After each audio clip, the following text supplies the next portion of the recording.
Here's to the finest crew in Starfleet. When it comes to my crew, you won't get any argument from me. This is a parody. Paramount owns the song. Welcome to The Greatest Generation. It's a Star Trek podcast by a couple of guys just a little bit embarrassed about having a Star Trek podcast. I'm Adam Pranica. I'm Ben Harrison. Hot. It's so hot in my studio. Yeah, man. This is the first day of the year that I've had to turn the AC on. Yeah. And I just did. So if you hear that hum in the background, that's why. There could be no other reason a Hummer would be coming from Ben's studio. Jesus Christ. No other possible reason. Yeah, no explanations other than that. How do you beat the heat, Ben? It looks like you're taking the button all the way down to the belt line there on the button-up shirt. I need to get a chain if I'm going to be unbuttoning my shirt this far. Yeah, viewers at home seeing some open-shirted action over there for one of the hosts. I'm going with a Star Trek-appropriate deep V. Yeah, you sure are. Man, I remember buying a shirt with too deep a V back when deep Vs were the sort of shirt that everyone got. Yeah. Couldn't wear it. Didn't have the body for it. It just went too deep. Yeah. I got slurs yelled at me out windows one time walking down a street in Brooklyn wearing a too deep a V. Wow. Yeah. How about that? that? Like, what the hell? Where do you guys shop? This is the only kind of shirt they sell right now. It's this period of time. Yeah. Yeah, it really puts you in a time and a place telling a story like that. Good thing that would never happen today. Yeah, we've evolved so much. You know, we're not the pre-industrial society we were back in those days. Jesus Christ. That is the longest can open I've ever heard in my entire life.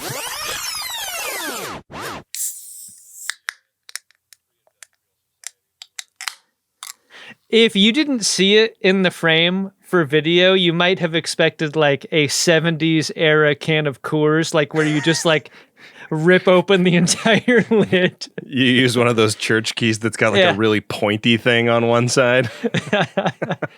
If only. Do you think those old beers taste good? Oh. They probably don't, right? Like they're better because they're sealed in more emphatically? Well, that's what I'm wondering. I don't know, man. I think everything kind of used to suck. I don't think you're far off on that observation. Food and beverage-wise, I think we're eating and drinking better than ever, right? One would hope, you know? Generally? Yeah. Not so much processed crap. Tell you what, it's been hot enough for at my place. Walking around the corner, get yourself a frozen pina colada. Oh. Stick a straw in that and walk the streets on your way back home. That's a good way to live. That is living, man. I've had that pina colada. I know whereof you speak, and it's a quality one. You know what the secret to that pina colada is? You get one, and you bring it back, and you have it into 2 cups. Oh. That's what me and my wife did over the weekend. That's the perfect amount. I don't want a pint of pina colada is my point. That is too much. I sure do. Yeah, you want a fucking hoof full of it, like from Vegas. I do. One of my favorite sweet treats is that there's a Rite Aid drugstore with Thrifty ice cream in my neighborhood, and it's fucking going out of business. But you know what's one weird thing that they're doing, given the store going out of business, is that they're selling off the commercial sized tubs of ice cream for like $35. You can get the big one that they have in the freezer case. Shop? That they like reach down into to scoop out your ice cream scoop. That's fun. So you just roll that thing home? I was like, I got $35. I just don't have a freezer that big, you know? That's the trouble. You know, speaking of sweet treats, Ben, I recently used the Grater's gift card we got from an FOD. Yeah. And you want to know when you don't place your order for 6 pints of delicious gourmet ice cream? The day before your wife leaves on a work trip to Amsterdam. She was not happy with me. Oh, man. How many of those are going to be left by the time she gets home? I don't know. Just hold off. I mean, you got enough on that gift card to order 6 more. So surprise her with a totally stocked freezer. Well, what I was telling you was off mic, you got to place your order, Ben. We got to do our greeters taste test. I've placed my order. I think the next time we sit down to record this show, my ice cream should also be here. You know what would be great is if you roll the 100-sided die and it lands us on the breadstick square, and the next episode we got to do breadsticks and ice cream. That's about the worst possible outcome for this show, right? Mm-hmm. I don't know if we have like cantrips or anything that we can invoke to modify the game or to move it into our favor at all, but transmute bread to ice cream would be a useful one at a time like that. Really would. It's just too bad we don't have that power. Yeah. All we have is vetoes, right? That's it. That's all we got. And they're Bacula Draculas. They make us record episodes about Quantum Leap. The worst kind. Ben, we have an entirely different kind of dilemma to consider on today's episode, don't we? You might say that, Adam. You might say that. Well, I just did, because we're here to talk about Star Trek Enterprise Season 1, Episode 9. It's called Civilization.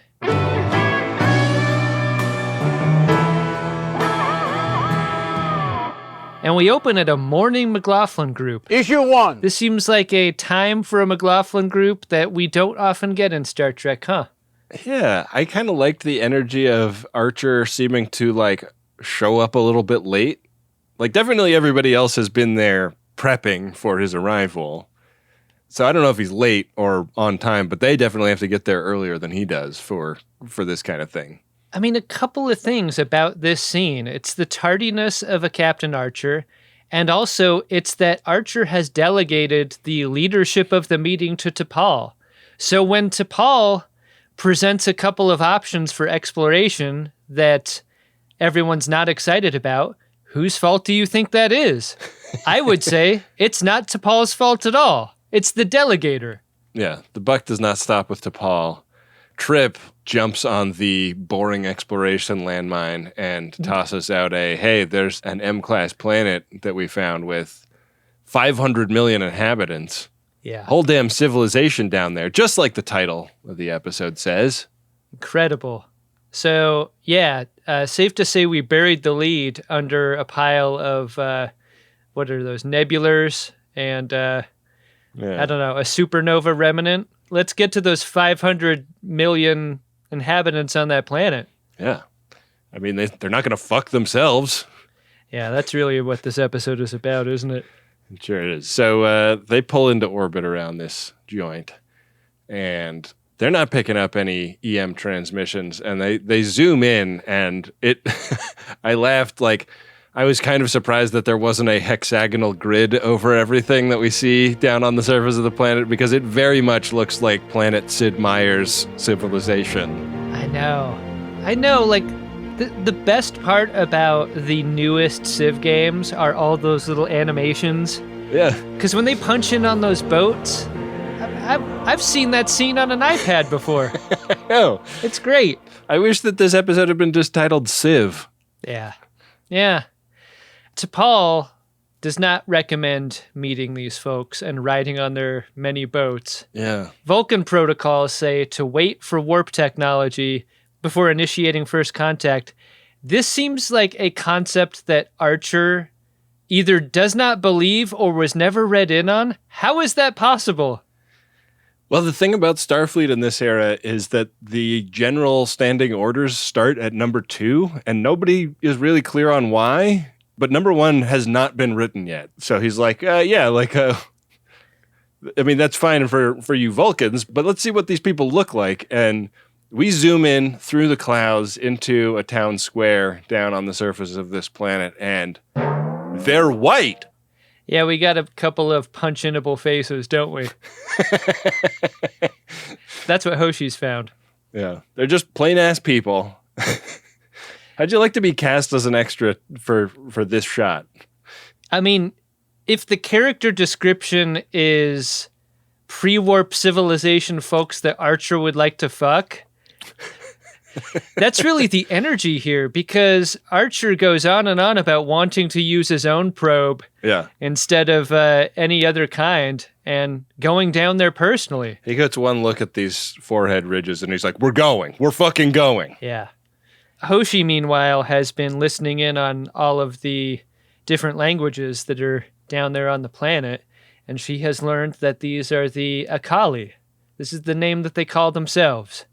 And knowing that, and only that, well, actually, I guess they also, by punching in on those faces, know that they have some particular loaf, right? So they got to go to Dr. Phlox to get the loaf reassignment surgery required to go down there.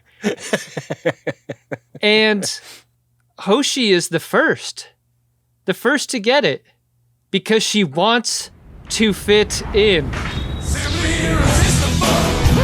Hoshi is, like a loaf guinea pig. I like how she can't help but touch it. Yeah. That seems like the most natural thing in the world. I want to touch the loaf. Yeah. And you know that early proto-loaf is itchy, right? Yeah. I mean, this seemed like more like it was makeup that Phlox was putting on her and less like it was a surgical procedure a la, Riker going down and fucking the lobster hand people. Are you really an alien? This is definitely spirit gum under there. But I was also noticing that the kind of shape of the loaf was not dissimilar from the shape of some of Phlox's loaf. Like, there's less of it, but the way those ridges looked were, like, not un-Phlox-like. You know how in cars there are the vents that are, like, on the belt line of the dash, and then there are the ones that are shaped, like, into the upper part of the dash that are, like, little cuts, little almost triangulars? Yeah. That's what this loaf looks like. They look like the top vents. It's top vent loaf. And Hoshi's already spent a little time like learning all the languages down there. She's really excited about it. So they are out on the bridge having sort of gotten everything figured out that they're going to need to go down there. And they're planning out like a go down and hang in a pretty rural place where, if you contaminate the timeline for these people, it's not going to do too much damage because it's just going to be a bunch of yokels that nobody will believe.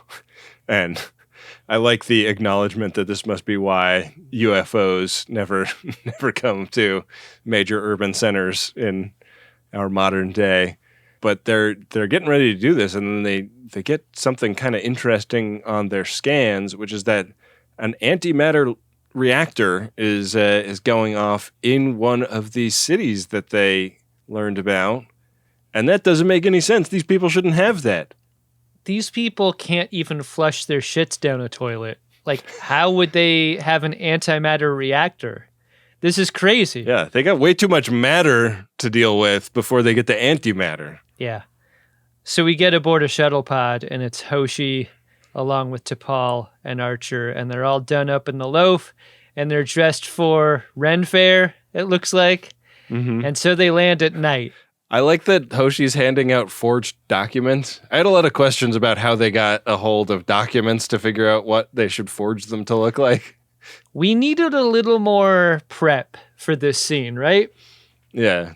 Was somebody like standing outside on a clear day going through their passport so that the telescope on Enterprise could see it?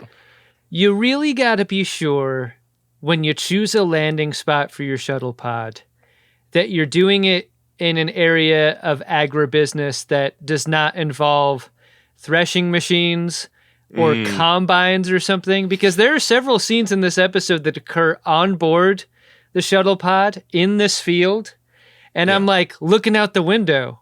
When's the combine gonna get him?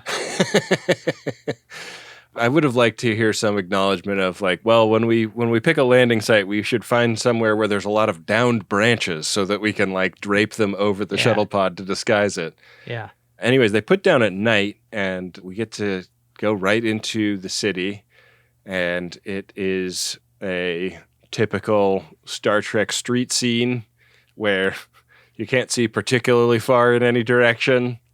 Lots of corners and alleys. It's the sort of place where Data gets stabbed through and through in a town square. Yeah, very much so. And some of the people that live there seem to be covered in burger meat.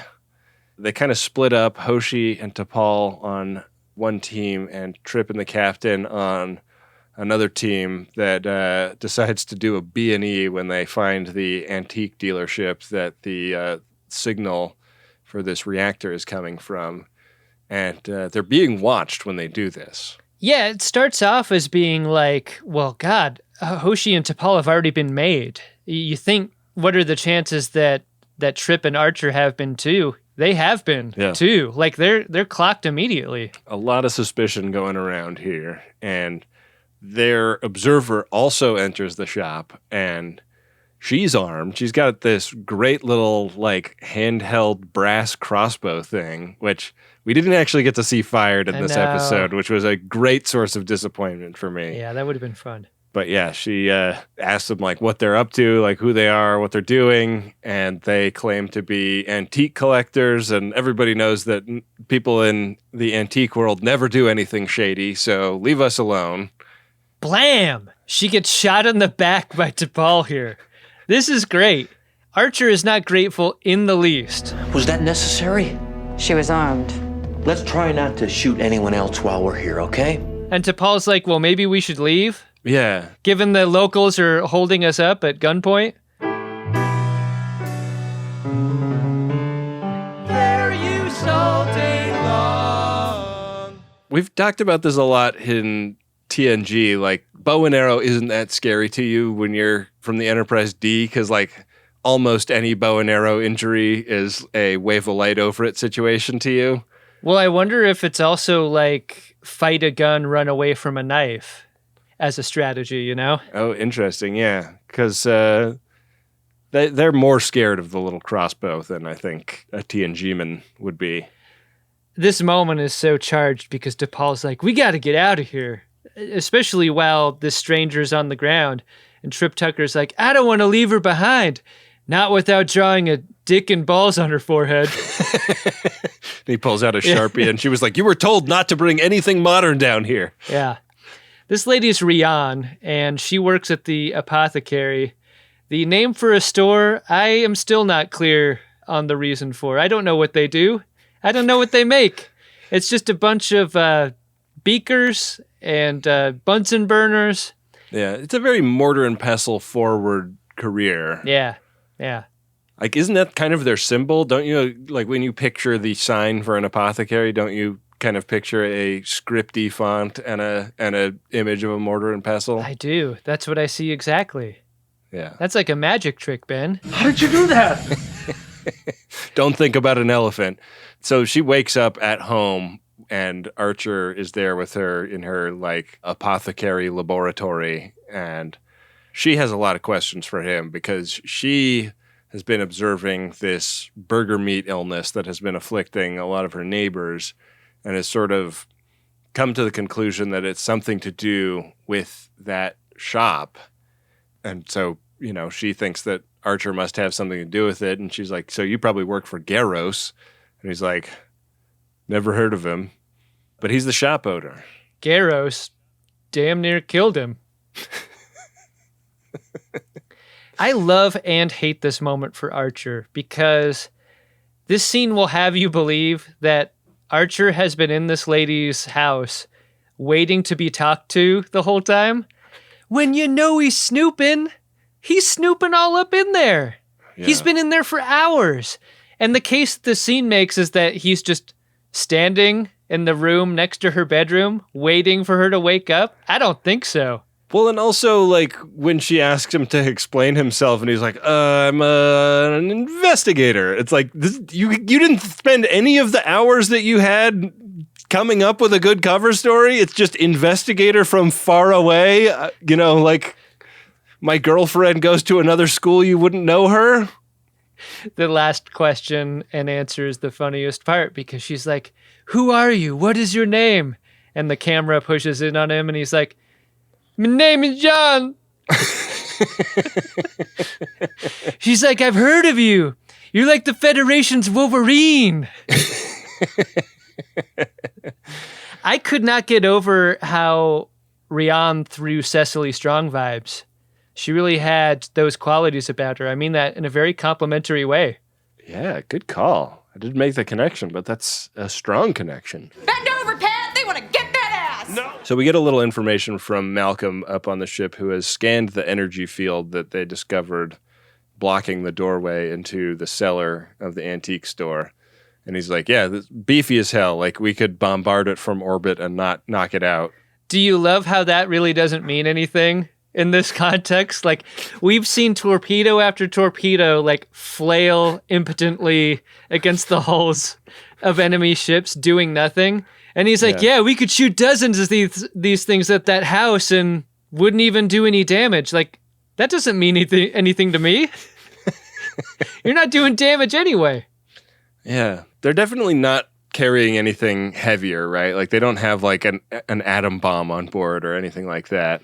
What's weird is, like, they talk about their inability to fire torpedoes at this house. No one brings up the collateral and civilian damage of an orbital bombardment. It's like, oh, it wouldn't work on the field? Well, let's discard that great otherwise idea. Right, exactly.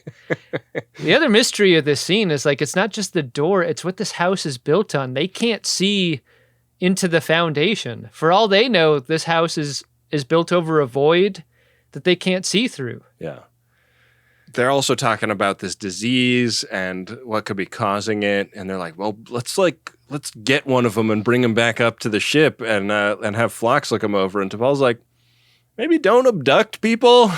just a thought, you know? If I'm not mistaken, the fear of alien abduction caused a great deal of apprehension on your planet for centuries. So the idea is instead to talk to the shopkeeper during business hours.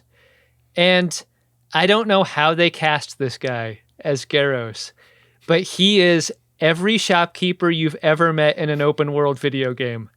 Like, He really is.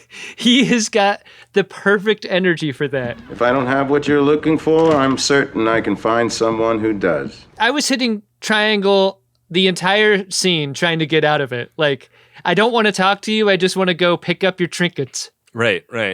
I think part of it is that he has his like knee-jerk phrase that he says to anybody that walks through the door, and like when other people walk through the door, you get to hear it again. Yeah. And you're like, oh, he wasn't just saying that to me. But yeah, he welcomes them in and is trying to persuade them to purchase some of his wares, and he has something glowing under his cloak. You can see like an LED under there. And they get a like surreptitious scan of his biology, and it is not, as he claims, native to this planet. This is very confrontational because Archer does like what is a extremely fast DNA test. And then when the results come back, he's like, hey, Garros, did you know you're 5% sub-Saharan African? And Garros is like, what? My parents told me I was 100% Irish. But I'm a dyed-in-the-wool racist. How can this be? And like Garros turns the table on Archer and he's like, ha! Yeah, it's a real like quick draw tricorder situation where he's like, well, I'm not from here, but neither are you, motherfucker. It's great. It's great. It puts them on even footing in a fun way. And like both of their jigs are up in the same moment. Yeah, turns out he's Malurian, and he's like, yeah, we just came here to check things out, much like, for example, you. And I fell in love with the place. I just, I felt like I wanted to settle down. Did you ever see the Equalizer 3? It's like Denzel in that Italian village. He just felt at home for the first time ever. All I do is take my espresso out on a tiny table and chairs and break people's thumbs who threaten me or my friends or my family. This is what I like to do here. Would you like to buy a mask? Yeah. They're like, well, what gives with the like antimatter reactor down there? And he's like, gotta have a replicator. Like, I may be roughing it here with these past people, but I refuse to not have the finer things in life available to me, such as food and and trinkets. I guess, like, is he selling like phony antiques? Did you kind of get that sense? I am so incurious that when Garros says that, like, yeah, this is what I power my replicator with. That's how I make my clothes and make my food and stuff. I would have been like, cool, makes sense to me. Best of luck. Like, wouldn't you want the biggest replicator and power system possible to make an unlimited amount of shit that you might want on a foreign planet, I would. Yeah. I mean, it was a great cover story, but Yeah. Archer is too naive to believe a great cover story like that. Yeah. The other thing about Garros is that he doesn't care for Rian and all of her prying eyes. He doesn't like being blamed for this disease that she's accused him of. I mean, all he's got is this wet market full of birds and pigs and this giant antimatter chamber. Like, he claims innocence, and I believe him. Yeah, yeah. Rian's going kind of with a lab leak theory, and and he feels like that, like that's something he could discredit as just like the ravings of a conspiratorial lunatic. The people of Akaali both really appreciate my masks and my butchered pigs and fowl. It has made me very popular here. And some exotic animals that you've never heard of anyone eating. Do you like Akaali bat?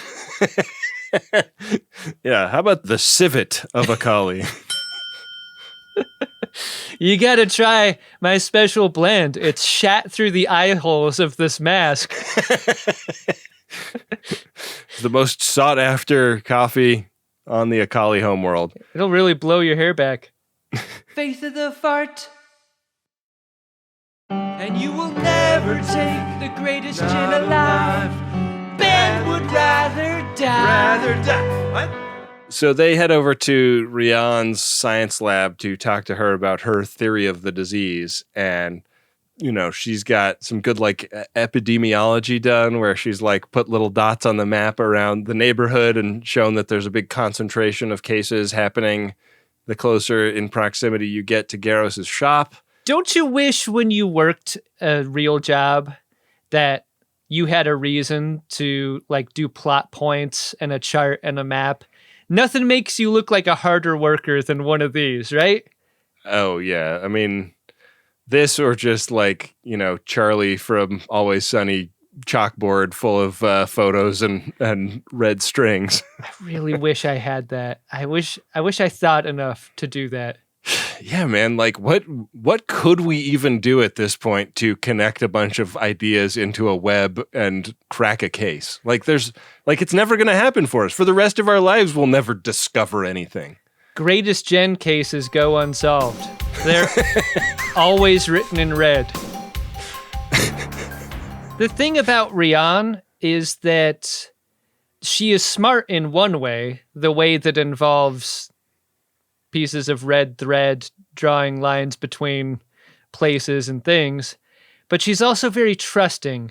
And I didn't like how she just sort of let T'Pol walk around her laboratory scanning things without showing any kind of curiosity about this at all. Yeah, but she sort of reveals herself later to be naive like a fox. I kind of felt like she was on to T'Pol a little bit in retrospect. Because, T'Pol is gathering samples and stuff and preparing to take those back to Dr. Phlox. But meantime, Archer lets slip about this machine that they are concerned is in Garros' basement. And she reveals that she's really got a dog in this fight. Her brother was one of the first people to die of this disease. And T'Pol's like, okay, well, I've got everything I need from creepily wandering around over here. And Archer's like, okay, why don't you head back to far away from here where we came from, T'Pol? Because I took a sip of this strange tea and it moved. I'm going to see where that leads in a minute. Enjoy your tea. She heads back to the ship, and Phlox is very impressed with Rian's methods of a researcher and also tests the water sample from the planet, and it is contaminated with lube. I'm not familiar with it. Didn't the scene make you sad a little bit? Phlox is like, Rian's really smart. It's too bad she's surrounded by idiots in this pre-warp society. She had a chance of really being something somewhere else. All your dreams, just hops down the fucking drain. To me, that stung. Ugh. Yeah. All her potential drowned in a sea of poisoned water. She's a Dr. Jillian that does not get taken to the future, you know? Yeah. Yeah, that's true. And in this moment in time, she could have been without any sort of consequences. There's no rule against this. No. Yet. So Archer and Rian do like a stakeout outside this shop, and it's at night that she says like they're coming and they're taking crates out, and then like they never return with the crates. So I'm sure that there's something going on with those crates to do with this disease. And he's like talking to Rian about, you know, their theory of the case, I guess. And they start to kind of misunderstand each other. And as two men in long-term committed relationships, I'm sure that we both wish that a good way to get out of a situation where you're miscommunicating with your special lady is give her a big fat kiss and look at your phone over her shoulder during. I was shocked that the Akaali culture does not have a "what are you doing" kind of react that's understandable in any language. Yeah. She is receptive to this. Yeah. So Archer explains like, oh yeah, somebody was coming, so I had to make them think that we were just kissing, but I didn't really feel anything about it. And that's when a man starts loading crates out of the antique shop and distracts him. You know, saved by the crates, I guess.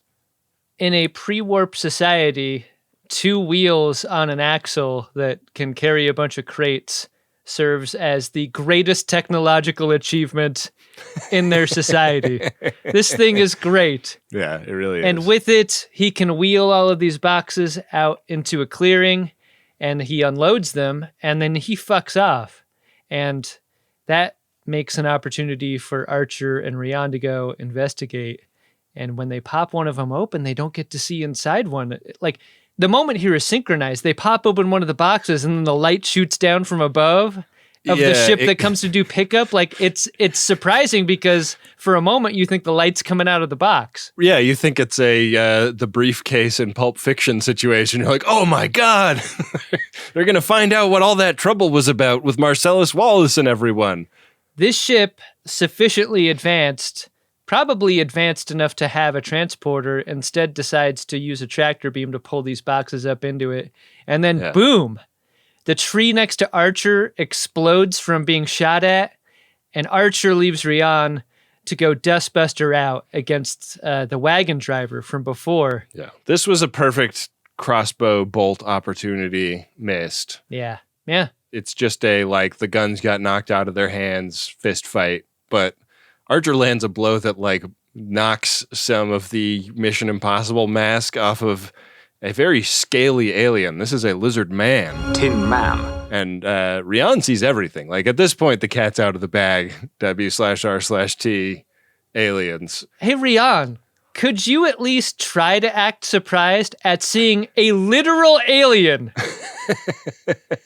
Why is she so cool? Yeah. Yeah, she like a lifelong conspiracy theorist. Like, I knew there were lizard people. I don't think you're far off with that thinking. I kind of wish there was a little bit more in this episode that went in that direction. Like, what makes Rian so cool in a situation like this? We don't get any kind of reason why.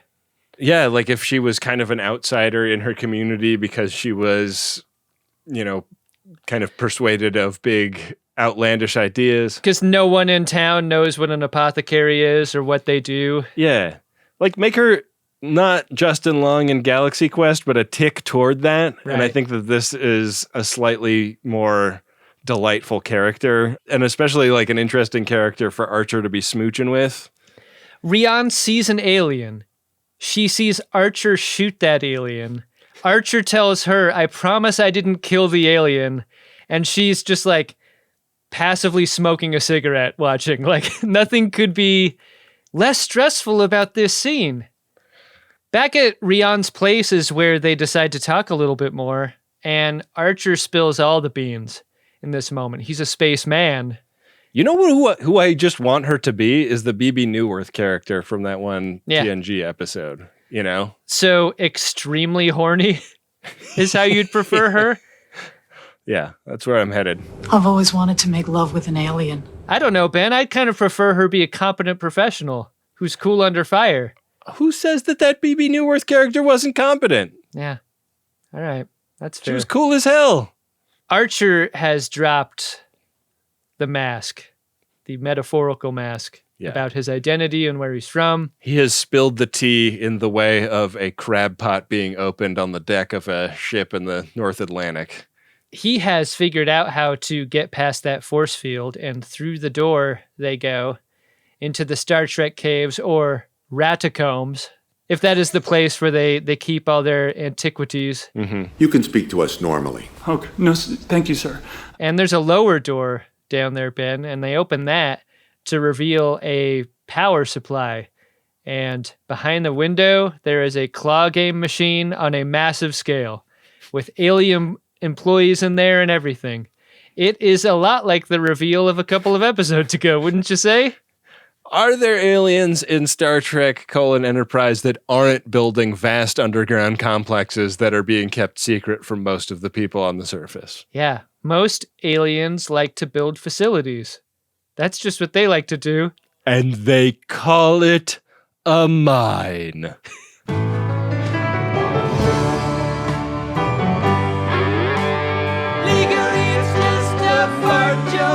Trip wants to come down there and throw Sabot into the mine. Hence the word sabotage.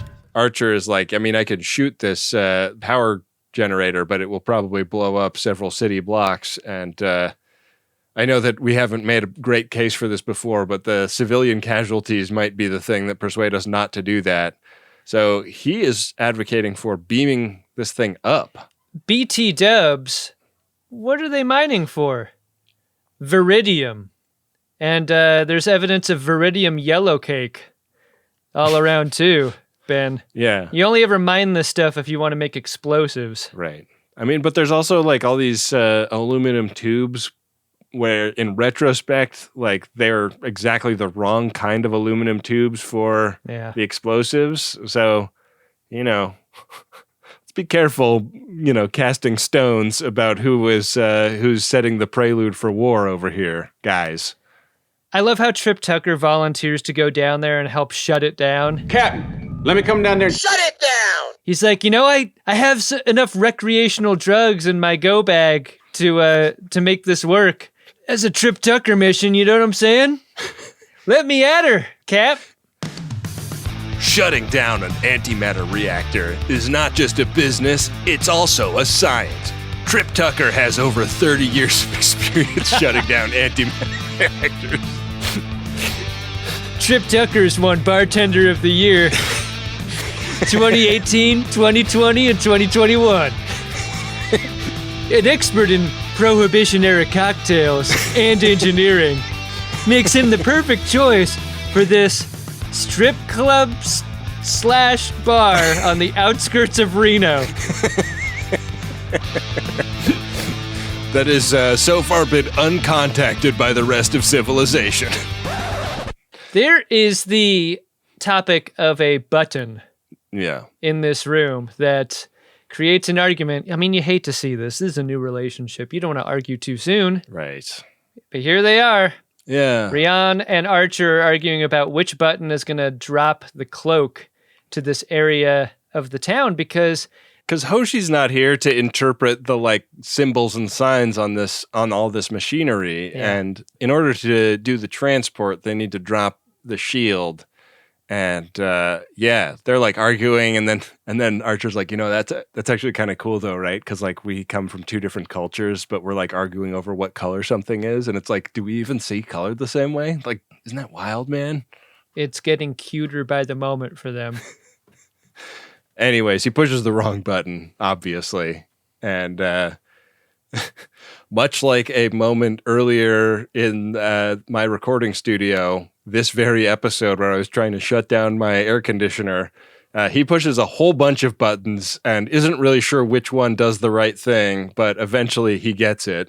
And the door's all open and the field is down and the antimatter reactor gets beamed up, but a heavily armed ship has showed up in orbit with the entrepreneur. And so there's a bit of a showdown going on in orbit. It's tough when you're the Enterprise and you have those feeble weapons and you come up against literally any other ship.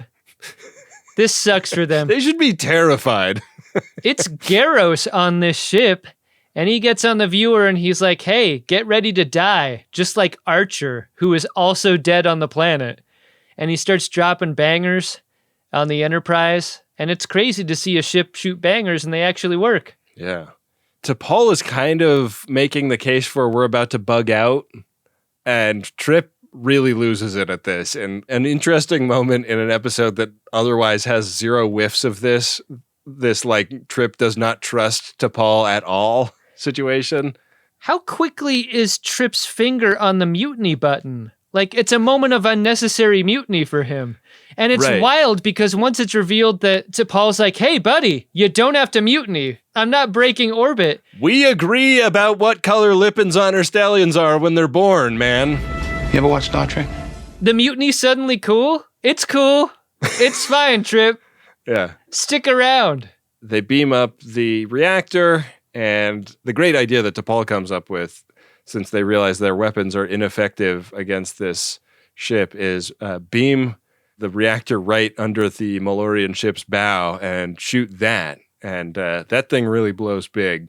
And they actually disable this marauding ship. Maybe they should get a few more of these power plants aboard to use as weapons. Yeah. It's better than the actual weapons they have. So meanwhile, Rian and Archer are being shot at by guys that appear to be locals but are clearly lizard men in disguise. And there's kind of an interesting symmetry here because like Rian kind of has the same idea for dealing with them, which is shoot the oil lantern in the street and blow that up and you'll take them out. I mean, it was flashing red in an unusual way so as to draw your attention. Here's my problem with this scene, Ben. Our two lizardmen were wearing what looked to me like highly flammable robes. How much were you expecting the oil lamp to explode and then these robes going up in flames? That would have been great. I mean, there's fire all over this set. Like they've lit plants and stuff on fire around this exploded oil lamp. The robes, unaffected. Yeah. Zero impact. They selected a flame retardant garment, apparently. Yeah. But yeah, great news for everyone involved. These guys are cooked, and it seems like they're going to be out of business. The lube, I guess, was like oil drilling lube that was getting into the water supply. It was like frack stuff. Yeah, yeah.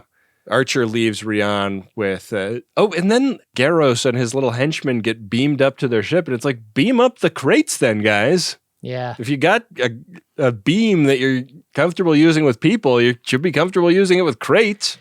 Yeah, that part didn't make sense at all. No.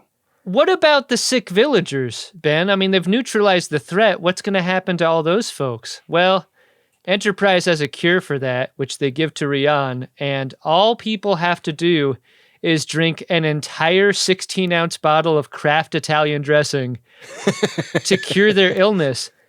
That is a lot of medicine to drink. Yeah, yeah.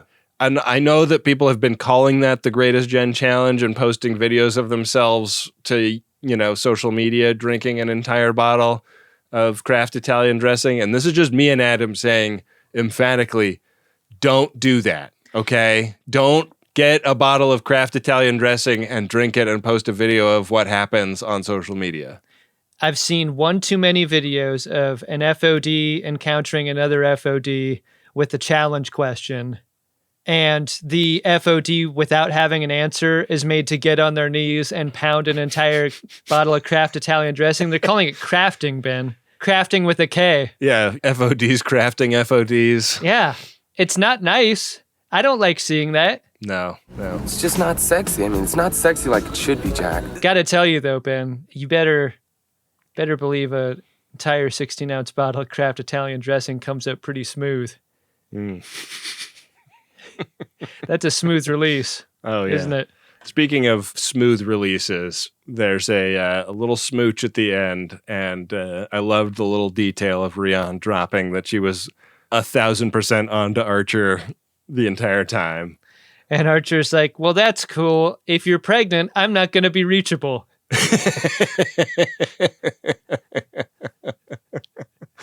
Did you like this episode, Adam?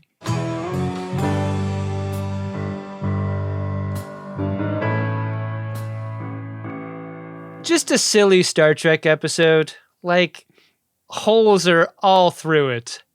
But fun. Yeah. I like an episode like this. It's chill as hell.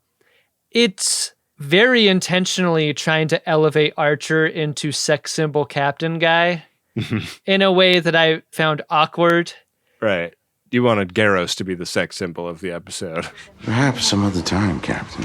Nothing more fuckable than NPC that runs a shop in Skyrim or whatever. Hey, Garros, why the big face? I really thought Rian was awesome, and she did really have Dr. Jillian vibes in a fun way.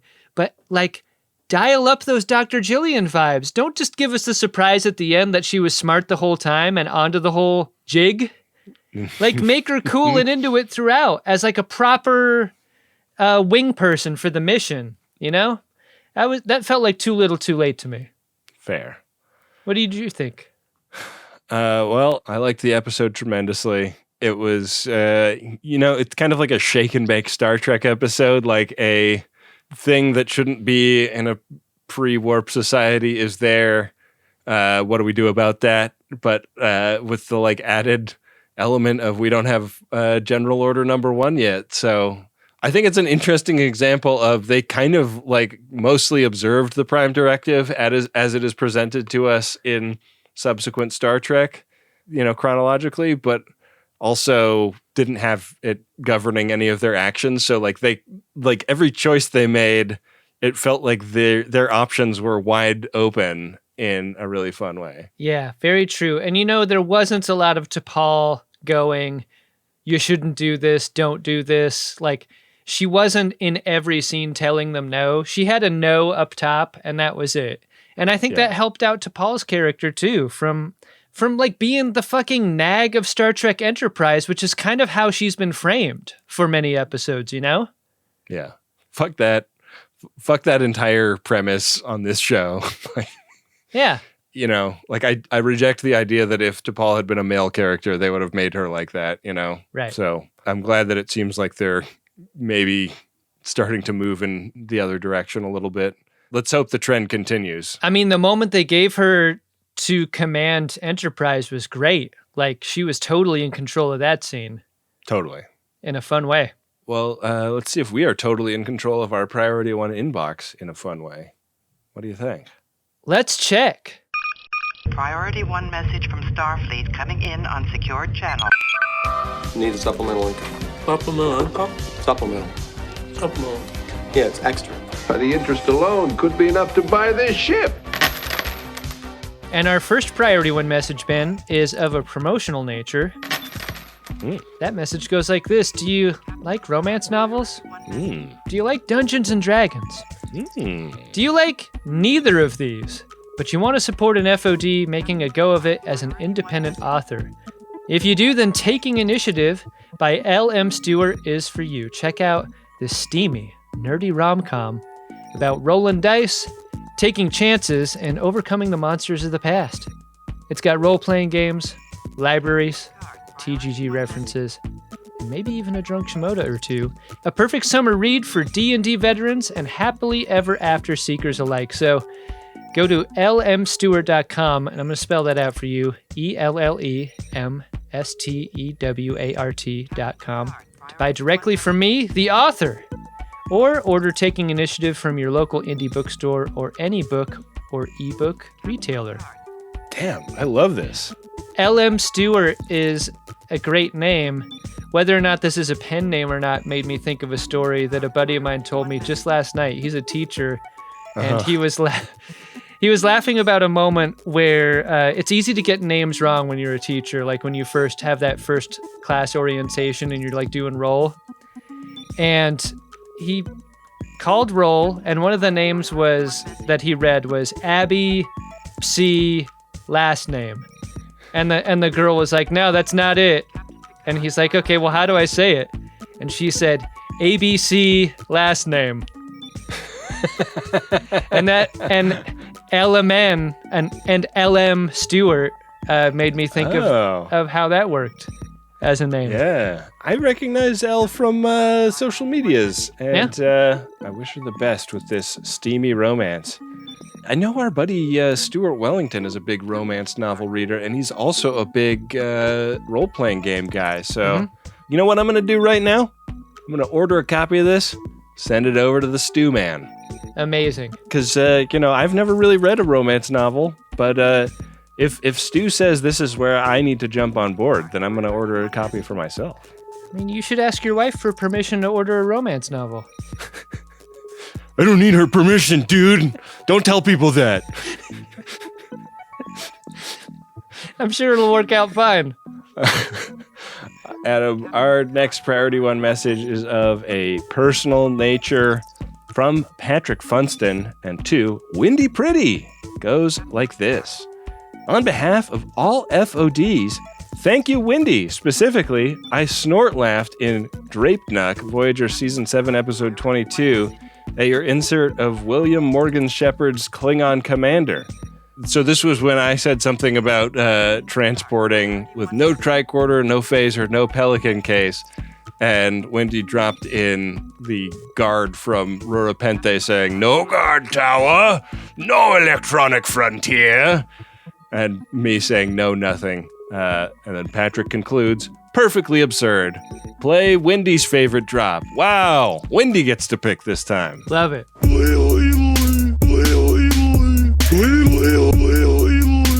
Thanks, Patrick. Yeah, Wynde rules, and it has been such a delight for me and Adam to get to work with her, because when you hire somebody to edit something that is as precious to you as our show is to us, it's like there is a little bit of a leap of faith, and it is in such good hands with Wynde.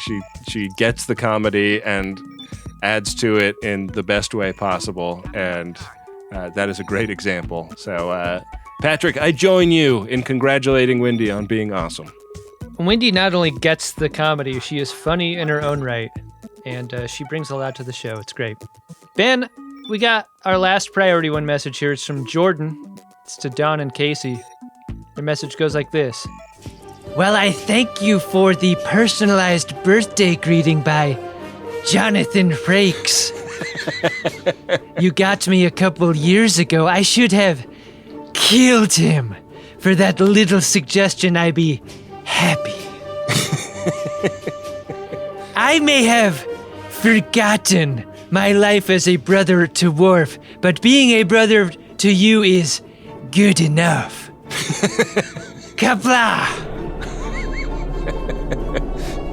Oh man, so Kern wound up thinking that Don and Casey were his siblings. Yeah. As a matter of fact. Yeah. I mean, they got plenty of honor, so that's good for Kern. That's all he wanted in the end, right? Who's gonna tell him now?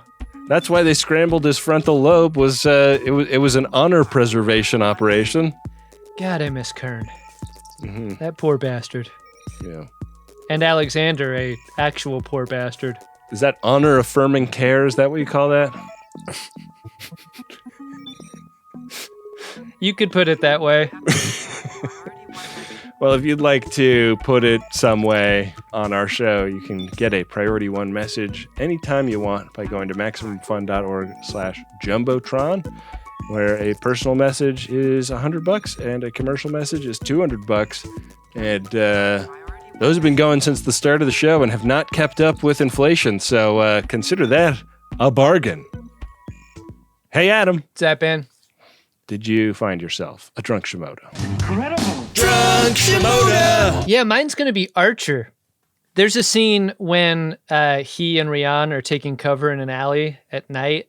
And this is the scene right before the universal translator goes out, where Archer mentions something about his dog.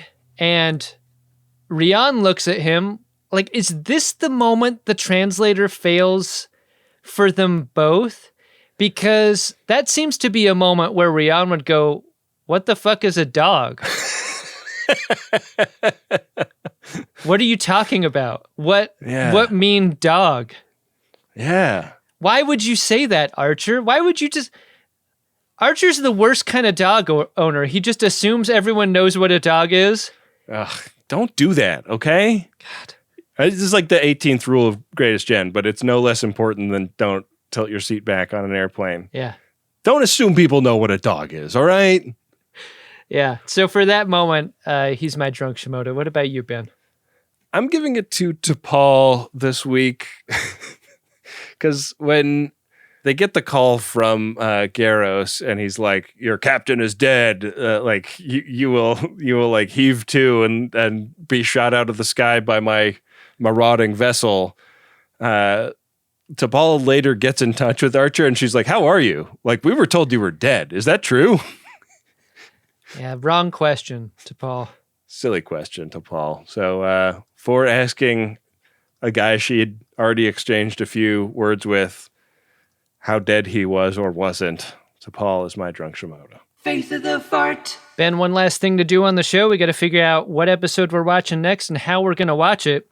For the first part, that's going to be your job. The second part is going to be mine. The next episode is Season 1, Episode 10, Fortunate Son. Enterprise must intervene when the leader of a human freighter crew sets out for Wynde against alien pirates. Some aliens aboard, made to wave the flag. Ooh, the UFB.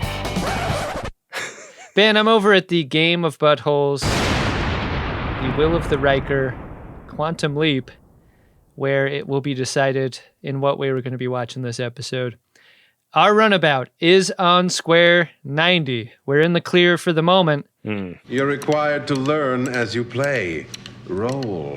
See if it stays that way as I roll this 100-sided die. Ben and I have tossed our runabout back to square 27. Chula!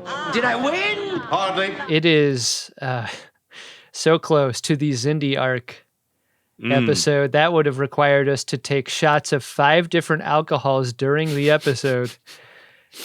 Whew! Dodged a bullet there. No shit, man. As it stands, it's going to be a regular old episode for us. Just a tease. Oof. Just a tease that roll is. God. Thank you for being a friend, Adam, and not rolling that. Yeah, that one would have stung. Yeah. I think I got bottles of both peanut butter and blackberry whiskey I would have used for that. Yeah, yeah. Oh, man. After that bonus episode of Let's Drink About It that we recorded, I can't do the peanut butter whiskey anymore. It's Well, you made an awful cocktail with it. Yeah. You turned it into a graveyard. It was so bad. It's like I was like angry for the rest of the day at how bad that cocktail was. And then you went and watched Challengers that night? Mm-hmm. Yeah. Yeah, you called it, dude. Well, anyways, this has been a ton of fun. Looking forward to that episode next week. I feel like a fortunate son, Adam, because the Friends of DeSoto support the work we do here. As trivial and silly as it may seem on the surface, it really means a ton to us. How many people go to MaximumFun.org/join and support the show. Thank you to those of you who do. Another great way to support the show is to leave a nice 5-star review in your podcast app of choice. That really helps us a ton and doesn't cost you a nickel. If you don't know what to write in a review, just write down what your favorite episode is. Yeah. That's an easy thing to do. Tell someone like a getting on point, because I think that one of the downsides of having as deep a back catalog as our show does is it can be intimidating to the new viewer. So it's literally the only intimidating thing about us and what we do. Yeah. So yeah, that's a great suggestion, Adam. We got to thank Wynde Priddy, our producer, who edits the show and keeps all the plates spinning over here at Uxbridge Shimoda HQ. We got to thank Rob Adler, who runs our social media accounts at Greatest Trek on all of the big platforms and a couple of the really marginal platforms. He does a great job and is making those even more fun to follow by the day, coming up with hilarious videos and posts about all kinds of things, and also writing our newsletter which you can sign up for at gach.biz/mail. You're going to want to do that for a discount code to podshop.biz. Indeed. We got to thank Bill Tilley, our Zindi wartime consigliere, who is back in the baseball card game and is also the person who will screen your inquiry if you slide into the DMs wanting our address to send us something for a Code 47 coming up.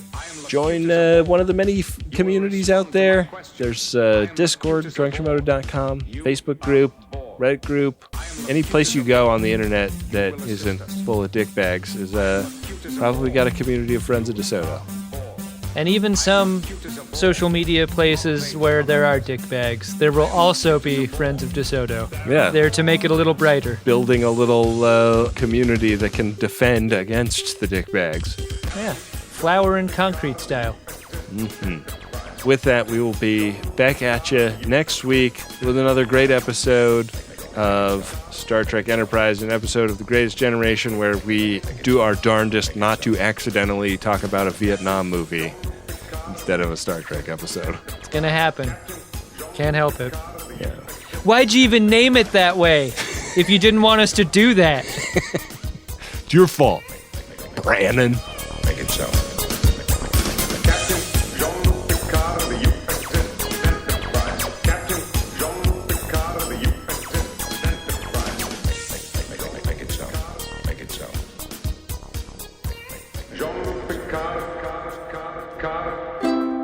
Maximum Fun, a worker-owned network of artist-owned shows. Supported directly by you.